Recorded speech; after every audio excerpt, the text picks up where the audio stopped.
All right, Shalom. All praises to Yahweh, Ba'ashem Yahushai, Ba'ashem Rakakadash. Divine and apostles and elders of Great Millstone. Salutations to all the brothers and the few sisters out there.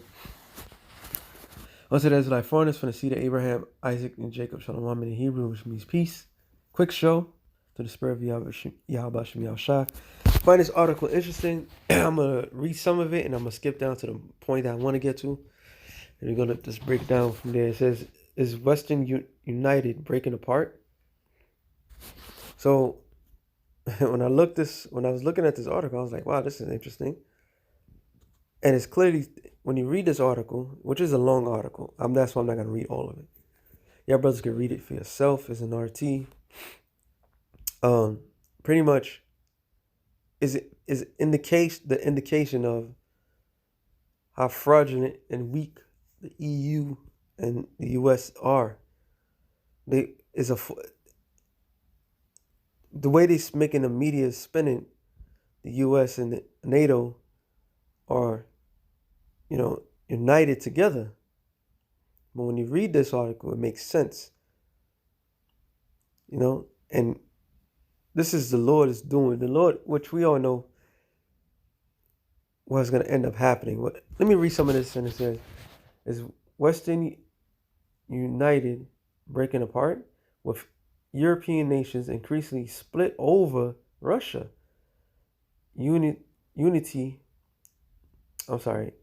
Is Western unity breaking apart? And it says, with European nations increasingly split over Russia, unity can seemingly no longer be guaranteed. So it's no longer guaranteed. Sounds familiar? It says, as Russia continues to drive for a great reboot of its lopsided relationship with the West, the U.S. and its allies are still waiting to see what Moscow's next move will be. On the surface, unsophisticated in transgenius dominates. In essence, the Western general line goes, we are ready to talk, but not about any of the things that really matter, and Moscow wants the most, which stopping NATO expansion and in effect neutralizing Ukraine. Instead, the West is sending more military forces to Eastern Europe, pumping up Kavia with arms, and advisors making noise about supporting an insurgents to trap Russia in a quagmire if it should invade in force, and spreading disinformation about Russia. Cool. Plans for Kavia, plans that no one there seems to know about or taken seriously. Ukraine President Vladimir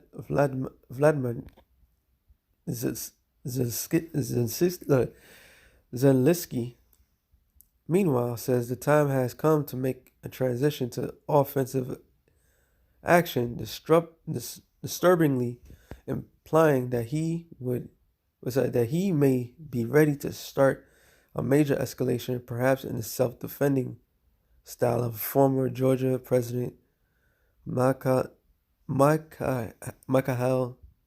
I don't know how to say that last name, in 2008. The difference would, of course, be in the fact that the West has allowed itself to become much more badly entangled with Kavia than it ever did with, I don't know how to say this guy's name, where the Georgian leadership fortunately failed to wag the dog and drag the West into its war. And Ukrainian bid to do the same cannot be excluded, and worse might work. It says, in this apparent deadlock, an increasingly risky power play, in theory, the West still has the greater assets, given the current level of neo-Cold War scaremongering. It may be hard to recall, but it pushed came to shove, a full mobilized NATO would have more firepower, economic depth than Russia. Yet Moscow has three real advantages too. Now, I'm gonna read the first advantage because that's the key point I wanted to bring out in the show. Like I said, this is a long article. All right, this is a long article, so I'm not gonna have the time to do all this, but I just want to hit the point. So we're going to the first one. It says, first, while it does not command the same total resources as the West, it has enough to be a formidable opponent. Its nuclear weapons instantly counterbalance those of the West. Both sides can terribly cripple entirely destroy the other. Neither can be certain to survive concerning the other too much. So this one thing alone proves that Russia is more superior. All right, Russia is more superior than the U.S. And this proves that if this ever went down to the nitty gritty, the U.S. NATO has no fighting chance in hell. All right, that's why Putin said that if the U.S. if the World War III started and they attack Russia, they said there'll be mortars because this whole world will be at an end. This is not a blatant threat. This is reality. All right? This is the reality of all things. Matter of fact, it was a little bit more to it. It says Russia conventionally forces, meanwhile, are powerful enough to threaten the West with local defeat, as the Western planners sometimes acknowledge. Of course, some of these warnings are neo-Cold War mobilizing talk to impress the public. Last but not least, an angle for more defense spending. Yet it would be foolish to underestimate the reality of Russian military resurgence. At the very last, Moscow has the capacity to impose a war of great sacrifice and cost. Fighting Russia would not be a one-sided slaughter like Iraq or Lebanon against a hopeless inferior opponent, but a mutual pounding that would test will moral on both sides. There's no telling who would stand up better to it. But underestimating Russian soldiers has never been a good idea. So when I read that, I was like, "Yo, this is on point." Because when it came down to Iraq and Lebanon, they had a field day with them. Afghanistan, they had troubles, but when it came to these other countries, they had a field day, which is all prophetic.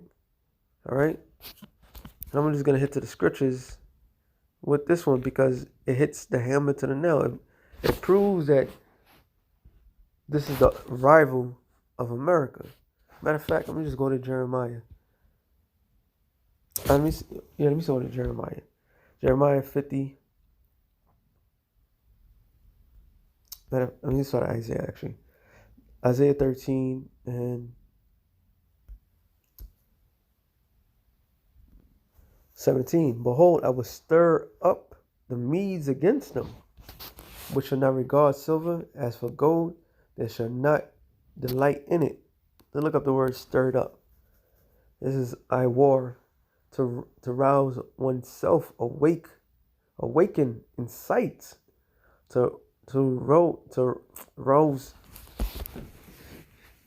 rouse oneself awake, to be roused, to stir up, rouse, incite. So what they're inciting with the U.S. sending 3,000 troops today, sent 8,500 last week to another side, and so forth. NATO and the U.S. is inciting Russia. All right, they daring. You don't go into a cave where a bear is, a bear is there, and you poke that bear. You don't do that. That's not smart. Well, what the Lord is doing, which, let me read that real quick. Ezekiel 38, I believe it's 4, to the point. It says, to the point. So I will turn thee back and put thy hooks in thy mouth, so into thy jaws. And when I bring thee forth in all thine army, horses and horsemen, of them that is clothed with all sorts of armory, even a great company with bucklers and shields and all of them handling swords. So the Lord's turning them back to that old ways. That's why they said what they said about you. You're not gonna. It's not like you're gonna fight an inferior opponent. You are going to fight somebody who's equal, who is more better than you. This is why the Lord is stirring it up. The perfect adversary. All right. Other Edomites with the same capability. Revelations, I believe it's 20:8. So, and they shall go out to deceive the nations. And shall go out to deceive the other nations. And shall go out to deceive the nations which are in the 4 quarters of the earth, which took place, talking about Esau, Edom, period. All right. Gog and Magog together. To gather them together to the battle, the number of whom is as the sand of the sea. So all this deception, all this back and forth is being led to that one great war. And that's the war of Armageddon, which in the Hebrew means Hamagadwan, mountain of troops. All right. All this evil, wicked plans is all leads to the same thing. Matter of fact, since I read that article, Revelation 17:15, it says, He saith unto me, the waters which thou sawest, where the whore sitteth, are peoples, multitudes, and nations and tongues. Who is that whore? That whore is America, Babylon the Great, which tells that beast where to go, how to go. Because the war in Iraq, of course, was led by the U.S., but the war in Lebanon, the U.S. would like to say that was NATO, the EU. So they were just like Elder Sabah said, they like to throw out there like, I sound like those crackers. I'm thinking about that. They would say things of the sort that made you feel comfortable to hear, oh, the U.S. is not by themselves. Oh, it's not the U.S. that's getting involved in these foreign wars. Oh, these other European nations is getting involved. Oh, we got to help our alliance. But in reality, it's the U.S. that's pulling the strings. All right? It says, and the 10 horns which thou sawest upon the beast, these shall hate the whore, and shall make her desolate and naked, and shall eat her flesh and burn her with fire. So the beast shall hate the whore. And right now, just the article itself tells you is the Western unity breaking apart, because I'm not gonna read, like I said, I'm not gonna read the rest, but I already know what it meant by that.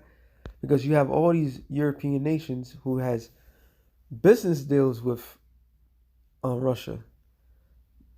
Prime example, Germany. Germany is relying on Russia for gas, oil. All right, the pipeline is they dealing with them. I believe France is no, not France. I know Germany and other European nations are in bed with Russia. All right, but here it is in America stirring up the pot, and they didn't ask. And here it is, thousands of miles away. America has nothing to do with that. What's going on in EU and Europe in general. So this is more the hatred that's being built between the whore and the beast. All right. And ultimately, the Lord's going to put the spirit on that beast to destroy him, that whore. It says, for the Most High have put in their hearts, in their mind, to fulfill his will, which was what? That alliance. The NATO and the EU, NATO was established, I believe, in 1947, which was the Treaty of Rome. All right. And it was established to fight against that great bear, which was at the time the USSR. So they got together, they agreed upon the agreement. At the time, the US was the only nation that had a standing army and had not their economy was fine because of the fact that there was an attack. So they made that agreement with them. They said to agree to give their kingdom unto the beast until the words the Most High shall be fulfilled. And the woman which thou sawest is the great city which reigned over the kings of the earth. And that's why they saying and doing what they want to do and telling them what it needs to be done. And all these military movements is being led by the U.S. So this World War III is going to happen. But the way it's going to happen, they're going to go attack and they're going to get defeated handlesome. And Russia is going to end up taking up all their old territory. And eventually, Israel is going to go to Iran, which is going to have a whole bunch of implications. And when that prophecy is being fulfilled, simultaneous with Revelation 13 and 16 being fulfilled, we are out of here. So with that being said, it was something real short through the spirit. I mean, you can read the rest. The rest of the article. I just wanted to hit some key points. Matter of fact, we ended off on this. Jeremiah 50.